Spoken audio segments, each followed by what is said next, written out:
આધુનિક બંદરો તો હમણાં થયા, પણ હડપ્પા સંસ્કૃતિ વખતે વાવનું બેડક ગામ ધીકતું બંદર હતું. દેશ વિદેશના વહાણો અહીં લાંગરતા. બંધવાડ અને ગોળ ગામમાં જઈને જોજે, હજી આ હડપ્પાના અવશેષો તારી વાટ જુએ છે.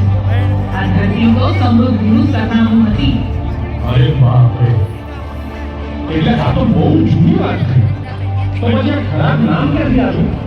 સાંભળ, ઈસવીસન 115 જ્યારે ભીડમાલના રાજા ખીરપાલજીએ અહીં પાયો નાખ્યો, ત્યારે આ નગર ખીરપુરમાંથી થરાદ બન્યું. આ નગર 7 વાર વસ્યું છે. વોટ? 7 વાર? એટલે તો આ નગરને 7 ટાઈમ્સ લકી કહેવાય. હા, લકી તો ખરું જ. મહાભારત કાળમાં ભગવાન કૃષ્ણ પણ દ્વારકા અહીંથી જ ગયેલા.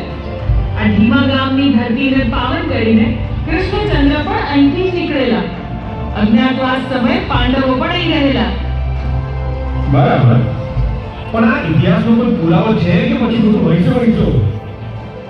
જુઓ, અમારી પેઢી એટલે કે જેથી છે ને એ પુરાવા વગર માનતી જ નથી.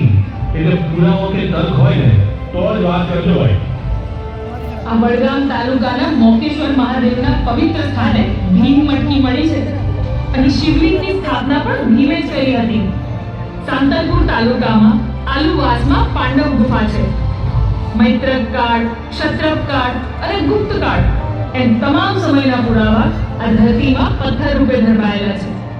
આ પથ્થરો એ પથ્થર નથી, પણ એક કાળની આ બધી વિસરાયેલ વાર્તાઓ છે. અહીં પરમાર વંશે ખેતી અને સ્થાપત્યના બીજ રોપ્યા. પછી આવ્યા સોલંકીઓ.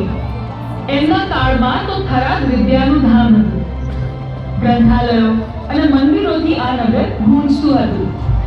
અને વાઘેલા કાળે તો અહીં સંઘર્ષના ઘણા ખેલ જોયા છે, પણ ન્યાય, નીતિ અને ખાનદાની કોઈ ચૂક્યા નથી. થરાદ એટલે તો ઇતિહાસની પાઠશાળા. ઓહો, એટલે માત્ર રણનો ટુકડો નથી, પણ ઇતિહાસનો કિંમતી ખજાનો છે એમ ને?